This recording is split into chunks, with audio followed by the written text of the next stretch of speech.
No! No! No!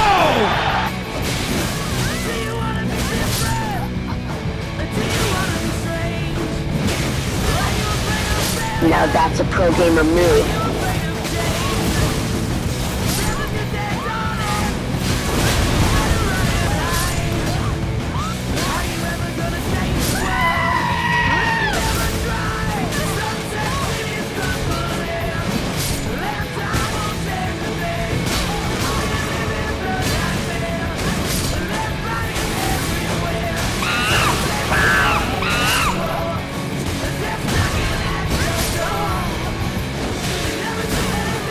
Struggling.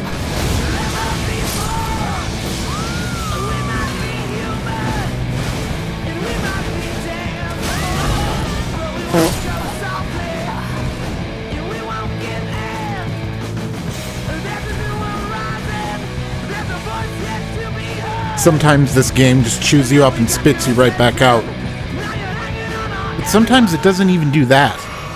If you've never invaded RL90 with plus 18 weapons, I recommend giving it a try. If you love getting ganked, that is.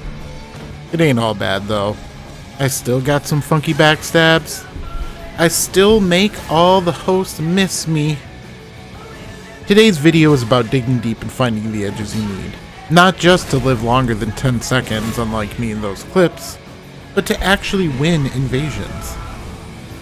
You see, this build I'm showing off in these first few clips is a good build.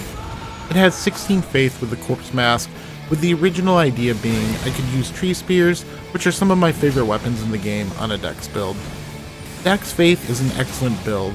It has top tier invasion tools like Halo Scythe, Bikes, Black Knife, and other tricky instruments of death to supplement the already S tier dexterity loadouts. Only problem with this build on level 90 though is, I'm shaving a few stats. I'm shaving a bit of vigor. I'm shaving some endurance, which means I have to rely on talismans to get the equipment I need. Depending on my strength requirements, I might be losing some damage. And that's the thing about building for special somber weapons in Elden Ring. Those stats have to come from somewhere. It can be difficult at mid-levels where Sword Seal is not an option, and where you need the defensive and poise bonuses from other talismans enough that the 5-level talismans are out of the build equation. Maybe it was my play, not the build. I could barely even win an invasion with Vikes. My most successful weapon by far with this build iteration was the power stance Nagakibas. If you can learn the proper timings of the crouch L1s with this weapon, mixing in on sheath and jumping attacks, Nagakibas can be absolutely brutal. You might be wondering, where's the footage of the tree spears on this mighty build? Well, that's the problem. Because my weapons are plus 7, plus 18 to match up to plus 24, but avoid max level weapons, the tree spear scaling isn't really that good on the build, even with around 40 dex. I found that out the hard way. I might be holding them in a couple of the clips where I get blended. So many, if not most of the best invasions with this version were won with the katanas. I even started mindless monkey tactics that I despise, like spinning slash. There were other very fun, workable things on the build. I had a lightning slash Zweihander that could pump out big damage, lightning guitar with barbaric roar for true combos and punishing memes. Guitar is definitely close to a top tier meta weapon at this point of the patch. I even took the Godslayer Greatsword into battle. Even more so than Malekith's Blackblade in my opinion, this thing is a weird stat hog that probably just isn't worth it. You don't have a good Ash of War, and while the unique moveset gives you access to a few true combos, they are hard to pull off in invasions, and the damage is very comparable to the Zwei without the reach and thrust R2. I mean, hey, it's all good if you like the visual of swinging a big Fusili noodle around, but because of the demanding nature of the stats, I decided I had to give this one up. I started adding more fun, aka easy mode tools on the build. Lightning pots are absolutely silly on dexterity. You can two-shot people with the ancient dragon pots if they don't have enough vigor. I am currently practicing for the cracked pot free aiming championship held next spring. Every dexterity build absolutely must have a Stormhawk swap. It's an AoE with quick hyper armor that is optimized on the build. Other builds have Waves of Darkness, Golden Land, or Flaming Strike optimized. Dexterity needs a turn and burn option, and this is by far your best one. I started winning a lot more when I started pulling this one out of my pocket using the unimmersive UE glitch. But after all of the mauling, frustration, and getting ganked, I realized that it wasn't just that I was bad. The build wasn't right. Sometimes you have to stare your dreams in the face and kill your darlings. Dex Faith is one of the coolest builds in Elden Ring, but it's tough to optimize tree spears at level 90. May braver souls try in my stead. After realizing a few of those stats would be better spent in other places, I did what any good Elden build maker would do, and I went back to one of my very first invasion builds that I was ever successful with. Actually, it was the first YouTube video I made that had any degree of success as well. Because about exactly 1 year ago, I was telling all of you how underrated Dexterity really was. And let me tell you, the times have changed. I wasn't specking into an underappreciated, underexamined setup this time. Instead, I was specking into a copycat of the absolute best invasion build in Elden Ring on patch 1.10, and it's incredibly optimized at level 90. Now a sweeting, full, fine, and fair. Because sometimes, after you're done being creative, you want to be victorious.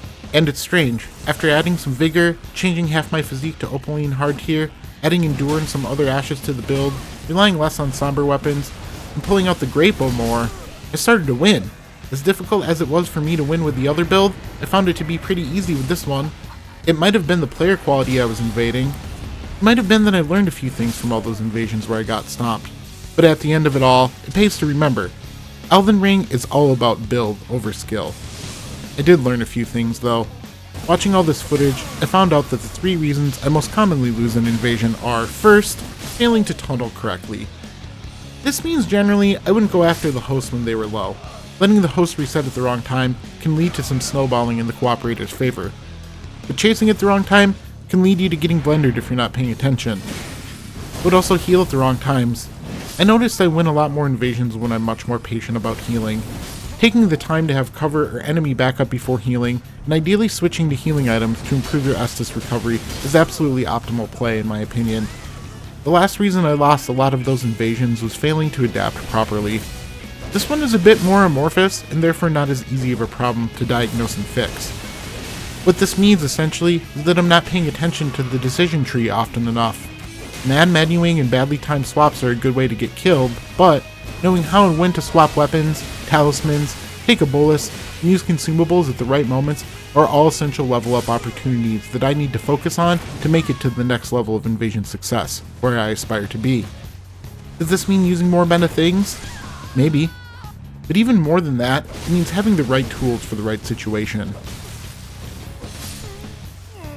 Let's talk a bit about Endure. Endure might be considered to be cheesy, but there's a widening view that Endure is one of the only true must-haves for an invader on the current patch. Because of the stun locks from ganks and the ability for your health to go from 100 to 0 in a few stuns, Endure really is the perfect tool for an invader on patch 1.10. Endure can help you trade into a gank to get some healing room. It can function like hyper armor, where you use it on small weapons to gain priority.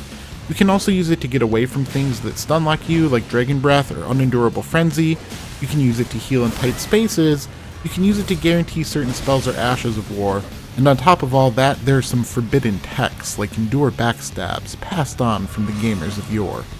It's not a perfect solution. Being outnumbered is always a hill to climb, but if you're having a bit of trouble as an invader, looking for a solution to the pain, trying to get an edge, pick a high DPS weapon and consider Endure. That's something else to note about this patch. The new meta in Elden Ring really has shifted to a metagame of fast weapons. This metagame has been evolving for a while, since the speed buffs of many weapon classes on 1.07 through 1.09, all the way up to the guaranteed poise breaks of 1.10. Hyper armor can be a solution to these weapons, but the name of the game is having high DPS weapons that guarantee you can burn your opponent down before they can mash you to death. It just so happens, as it has in many Souls games, that Dex is an excellent way to get these high DPS numbers. Whether it's fists, claws, straight swords, curved swords, or katanas, many of these quick and deadly tools are optimized on Dexterity. Add into the equation a no-fault Ash of War like Endure that has an extremely low floor and an incredibly high ceiling, and you have a build that's not only idiot-proof, but loss-proof as well.